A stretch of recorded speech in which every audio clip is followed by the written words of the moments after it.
Hello বন্ধুরা, আমি শুভ আর তোমরা দেখছো আমার ইউটিউব চ্যানেল বাউন্ডুলি। তোমাদের সবাইকে স্বাগত আরও একটা নতুন ভিডিওয়। থাম্বনেল দেখে বুঝেই গেছো আজকের ভিডিওটা কোন জায়গা নিয়ে হতে চলেছে। হ্যাঁ বন্ধুরা, আমরা হোলি উপলক্ষে গেছিলাম বকখালি, আর আজকে এই ভিডিওর মাধ্যমে তোমাদের সঙ্গে শেয়ার করব আমাদের বকখালি ভ্রমণেরই গল্প। তাহলে চলো আমাদের এই বকখালি ভ্রমণের গল্প শুরু থেকে শুরু করা যাক।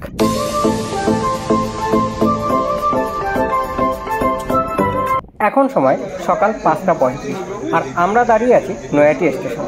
নৈহাটি স্টেশন থেকে ট্রেন ধরে পৌঁছাবো শিয়ালদহ স্টেশন, আর শিয়ালদহ স্টেশন থেকে ট্রেন ধরে পৌঁছাবো লক্ষ্মীকান্তপুর হয়ে নামখানা স্টেশন।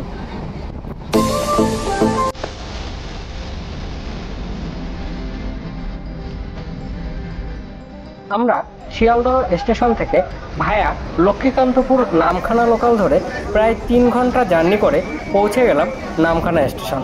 নামখানা স্টেশনে ট্রেন ঢুকছে, তো চলো নেমে তোমাদের সাথে আবার কথা বলছি। আমরা নেমে পড়লাম নামখানা স্টেশনে। তোমরা ট্রেনে ছাড়াও ধর্মতলা থেকে বাসে করে ডাইরেক্ট পৌঁছে যেতে পারো বকখালি। বাস ছাড়ে ধর্মতলা থেকে, যার ভাড়া নন এসি 110 টাকা আর এসি হলে 250 টাকা। সময় লাগে মোটামুটি 3.5 ঘন্টা থেকে 4 ঘন্টা মতো। আমি এখন রয়েছি নামখানা স্টেশনের বাইরে, আর স্টেশন থেকে বেরিয়েই এই যে রয়েছে অটো স্ট্যান্ড, টোটো স্ট্যান্ড। এইখান থেকে আমরা অটো বা টোটো ধরে আমাদের আজকের গন্তব্য পৌঁছাবো বকখালি।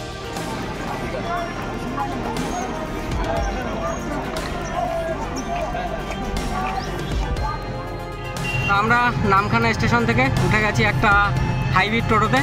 নামখানা স্টেশন থেকে বকখালি পর্যন্ত ভাড়া নিচ্ছে 70 টাকা। আমরা রওনা করলাম বকখালি। নামখানা স্টেশনের একদম বাইরে যে টোটো বা অটো স্ট্যান্ড রয়েছে, সেইখান থেকে টোটো অটো ধরলে কিন্তু ভাড়া অনেক বেশি পড়বে। একটু হেঁটে মেন রাস্তায় এসে টোটো অটো ধরলে ভাড়া কিন্তু অনেক কম পড়বে।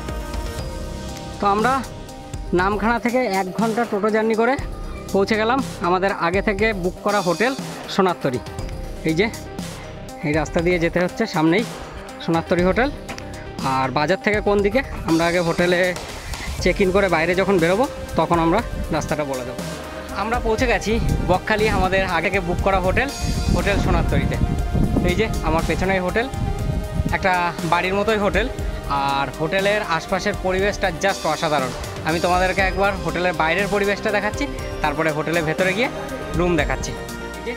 এই সরু ইটের রাস্তা দিয়ে হোটেলে প্রবেশ করতে হয়েছে। এই হচ্ছে আমাদের হোটেল, সামনেই ধান ক্ষেত, আর ওই যে দূরে দেখা যাচ্ছে সূর্যমুখী ফুল। জাস্ট অসাধারণ একটা জায়গা, মনে হচ্ছে একদম পুরো গ্রাম্য পরিবেশে আমরা রয়েছি। ছোট ছিমছাম একতলা বাড়ি। তো যাই ভেতরে প্রবেশ করি, পরে তোমাদেরকে রুম আর হোটেলের ভেতরের পরিবেশটাও দেখাচ্ছি। এই হচ্ছে আমাদের রুম, এসি রুম, বেশ পরিষ্কার পরিচ্ছন্ন। আমি এই হোটেলের ভাড়া, ডিটেলস আর বকখালির আরও কিছু হোটেলের কন্ট্যাক্ট নাম্বার, লোকেশন নিয়ে আলাদা করে একটা ভিডিও তোমাদের সঙ্গে শেয়ার করব। এখন সময় প্রায় দুপুর 3টে, আর আমরা বেরিয়ে পড়লাম সমুদ্রে স্নান করার উদ্দেশ্যে।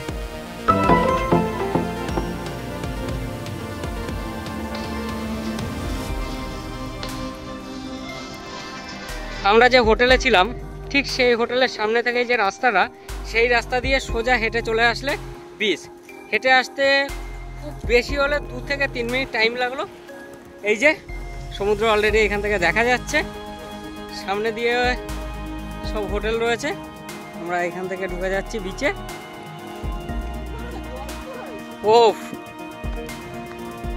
সাদা বালির বিচ দেখো, কিন্তু জল দূর দূর পর্যন্ত থাকেও জল খুঁজে পাওয়া যাচ্ছে না। এটাই হচ্ছে বকখালির বিশেষত্ব। তো আমরা বিচে নেমে গেছি, হাঁটি।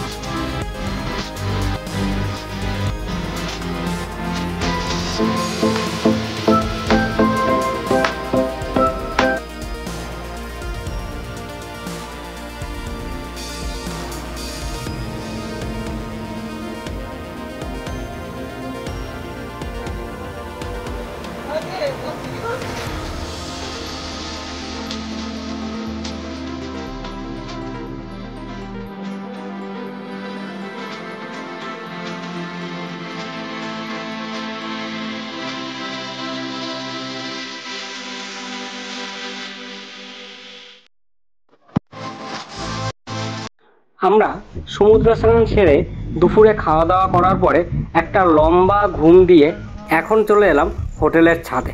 আর দেখো ছাদ থেকে জাস্ট অসাধারণ লাগছে চারপাশটা। আমাদের বকখালির সেকেন্ড ডে, আর এই সকাল সকাল হোটেলের বাইরেটাই এলাম। কালকে তো দেখালাম হোটেলের বাইরের পরিবেশটা জাস্ট অসাধারণ, আর আজকে সকালে আরও একবার দেখাচ্ছি দেখো। আর বকখালি এসে আমরা যে হোটেলে রয়েছি সেখানে তো একদম শান্তিতে শান্তি। বাজারের থেকে বেশ খানিকটা দূরে, গাড়ি ঘোড়ার আওয়াজ নেই, বাজারের ক্যাচর ম্যাচর নেই, একদম নিলিবিলি পরিবেশ, পুরো শান্তি। শুধু ল্যাথ খাচ্ছি। তো আজকে হচ্ছে দোল পূর্ণিমা, দেখি একটু পরে বেরোবো, বেরিয়ে আমাদের কি অ্যাক্টিভিটি কি করি না করি সবটাই তোমাদের সঙ্গে এই ভিডিওর মাধ্যমে শেয়ার করব। যাওয়ার কথা ছিল হেনরি আইল্যান্ড, এখনও সবাই ঘুমাচ্ছে, দেখি যাওয়া যায় কিনা, যদি যাই সেটাও তোমাদের সঙ্গে শেয়ার করব।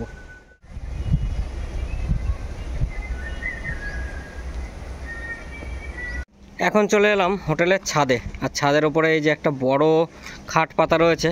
কালকে রাত্রে অনেকটা টাইম এইখানেই কাটিয়েছিলাম, অন্ধকার ছিল বলে তোমাদের সঙ্গে শেয়ার করতে পারিনি। আর ওই যে দূরে মাঠ রয়েছে, ওইখানে বিকালবেলায় সব এখানকার বাচ্চারা খেলাধুলো করে। কালকে আমরাও গিয়ে একটু ওদের সঙ্গে যোগ দিয়েছিলাম। আর মাঠের ওই সাইড দিয়ে ওই যে দূরে রাস্তাটা হলুদ বাড়িটার সামনে দিয়ে, ওই রাস্তাটাই একদিকে চলে গেছে বাজার বা মেন রোড, আর একদিকে চলে গেছে সমুদ্র। আমরা ঠিক বাজার আর সমুদ্রের মিডিলে রয়েছে। আমাদের বাজারে যেতেও 2 মিনিট টাইম লাগে, সমুদ্রে যেতেও 2 মিনিট টাইম লাগছে। এখন সময় সকাল 9টা, আমরা হোটেল থেকে বেরোলাম, এখন যাচ্ছি বাজারের দিকে, গিয়ে সেখানে সকালের টিফিন নেব। আর আমরা হোটেলেই সব জিনিসপত্র এনে দিচ্ছি, হোটেলের যে কাকিমা আছে সেই রান্না করে দিচ্ছে।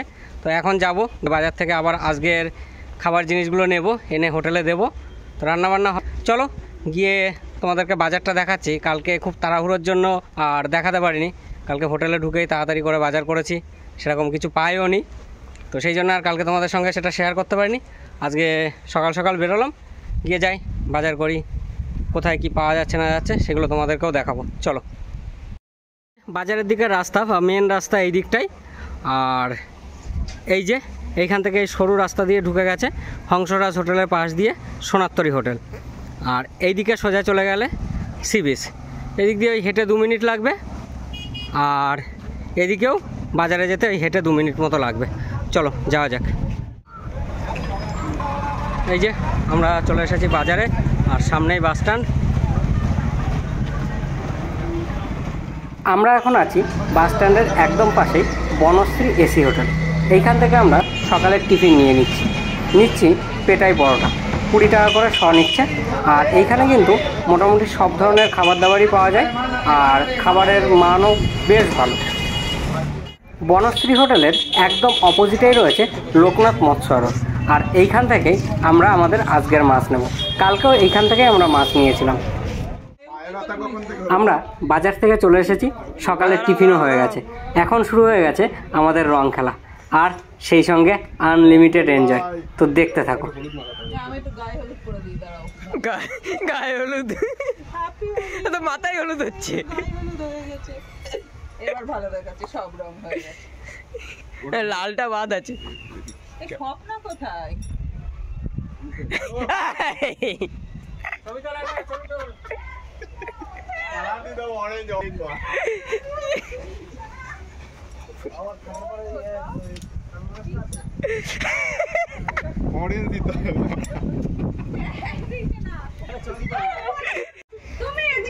কেন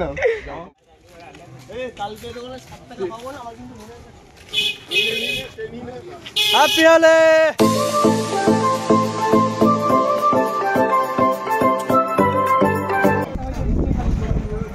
গুড ইভিনিং। এখন সময় সন্ধ্যা 7টা, আর আমরা চলে এলাম বকখালি বাজারের দিকে। দেখো বাজারটা একদম ফাঁকা ফাঁকা, তবে আজকে দোলের দিন কিন্তু বকখালিতে প্রচুর লোক এসছে, সব রুমে, কেউ আর বাইরে বেরোয়নি। তো যাই দেখি বিচের দিকে, সেখানে গিয়ে দেখি কী অবস্থা।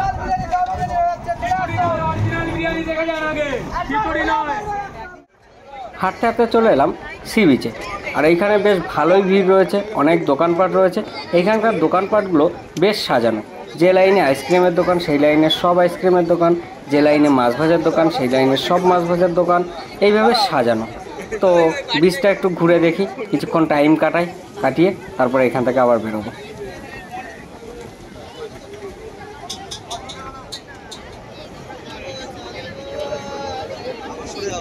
আমরা বেশ কিছুক্ষণ সমুদ্রের পাড়ে সময় কাটিয়ে এখন ফিরে যাচ্ছি হোটেলে।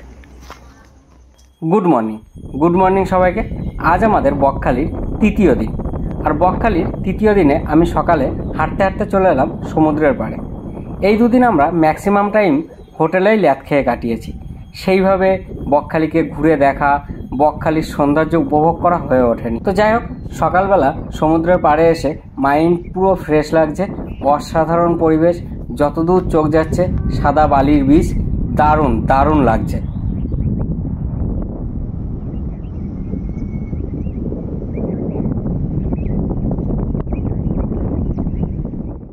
তো বকখালিতে এসে সেই রকম ঘোরার জায়গা নেই, দীঘার মতো অতটা জাঁকজমক না, কিন্তু ভাই বকখালি মানে এক দুদিনে রিল্যাক্স করার জন্যে বকখালি কিন্তু একটা অন্যরকম জায়গা, ভীষণ ভালো লাগছে।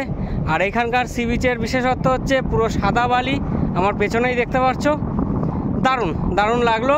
আমরা এসেছিলাম ল্যাদ খেতে, তো দুদিন পুরো ল্যাদ খেয়েই কাটালাম, এদিক ওদিক বেরোনোও হলো না। বকখালিতে এসে টুকটাক দু একটা সাইট সিন করা যায়, যেমন একটা ইকো পার্ক আছে, কার্গিল বিচ আছে, হেনরি আইল্যান্ড আছে, আমাদের কোনোটাই যাওয়া হয়ে ওঠেনি। তো তোমরা বকখালি আসলে যদি ঘুরতে চাও, কোথায় ঘুরবে আমি ডিসপ্লেতে একটা লিস্ট করে দিচ্ছি, তোমরা একটা অটো বা টোটো ভাড়া করে সেই জায়গাগুলো কিন্তু দেখে নিতে পারো। ইচ্ছা আছে আজকে সকালে যখন বেরোবো তখন একবার হেনরি আইল্যান্ডটা ঘুরে তারপরে আমরা বাস বা ট্রেন যেটাই হোক ধরবো। তো দেখি, সকালে সবাই এখনও ল্যাদ খাচ্ছে আর আমি তো সি বিচে চলে এলাম, এখন হোটেলে ফিরে সবার সঙ্গে আলোচনা করে কি হয় দেখি। যদি হেনরি আইল্যান্ড যাই তোমাদেরকে অবশ্যই দেখাবো। তো চলো সকালের সমুদ্র সৈকতটা আরেকবার দেখে নাও।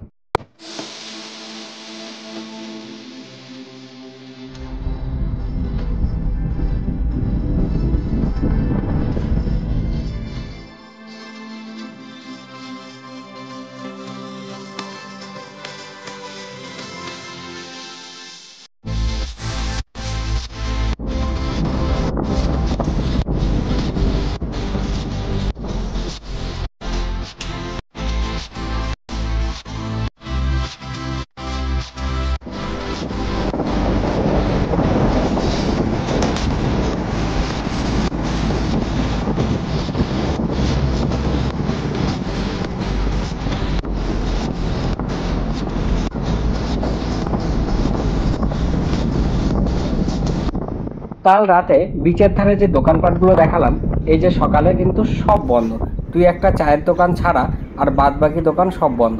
এইখানে দোকান খোলার টাইম দুপুর 3টের পর থেকে রাত্রির 10টা পর্যন্ত, 10টা মানে একদম 10টাই। এখন আমি সি বিচ থেকে বেরিয়ে হাঁটতে যাচ্ছি বাস স্ট্যান্ডের দিকে। সেখানে গিয়ে দেখব নামখানা পর্যন্ত যাওয়ার বাস কখন আছে, তার ভাড়া কত, আর ডাইরেক্ট ধর্মতলা পর্যন্ত যাওয়ার বাস কখন আছে আর তার ভাড়াই বা কত, সেটা তোমাদেরকেও জানাবো। আমি এখন দাঁড়িয়ে আছি বকখালি টু নামখানা বাস স্ট্যান্ডের সামনে। এইখান থেকে বাস 15 মিনিট অন্তর ছাড়ে, আর নামখানা পর্যন্ত ভাড়া নেয় 24 টাকা করে। এই যে এইদিকে হচ্ছে নামখানা পর্যন্ত যে বাসগুলো যায় সেই বাসের স্ট্যান্ড, আর একটুখানি সামনে হেঁটে এসেই এই মাঠের ভেতরেই রয়েছে ধর্মতলায় যে সব বাসগুলো ছাড়ে সেই বাস স্ট্যান্ড। আমি এখন দাঁড়িয়ে আছি বকখালি WBTCর বাস স্ট্যান্ডের সামনে। এইখান থেকে বাস ছাড়ে, আর আমার পেছনেই দেখতে পাচ্ছ টিকিট কাউন্টার। এখান থেকে ডাইরেক্ট ধর্মতলায় বাস যায়। নন এসি ভাড়া হচ্ছে 110 আর এসিতে 250 টাকা। সময় লাগে মোটামুটি 4 ঘন্টার মতো। এখন সময় দুপুর 1টা, আর আমি সকালেই বলেছিলাম আজকে আমরা বকখালি থেকে বেরিয়ে যাব, কিন্তু বেরোনো হলো না। কেন বেরোনো হলো না সব কিছুই বলবো, কিন্তু সেটা পরের ভিডিওয়। এই ভিডিওয় বলতে গেলে ভিডিওটা অনেক বড় হয়ে যাবে। তো এই ভিডিওটা এখানেই শেষ করছি। ভিডিওটা কেমন লাগলো তোমরা অবশ্যই কমেন্টে জানিও। ভালো লাগলে লাইক করো, বন্ধুদের মধ্যে শেয়ার করো, আর পরের ভিডিওটা দেখতে যারা এখনও চ্যানেলটা সাবস্ক্রাইব করনি তারা অবশ্যই চ্যানেলটা সাবস্ক্রাইব করে নোটিফিকেশান অল করে দাও। তো চলো টাটা বাই বাই, দেখা হচ্ছে বকখালি ট্যুরের পরের ভিডিওয়।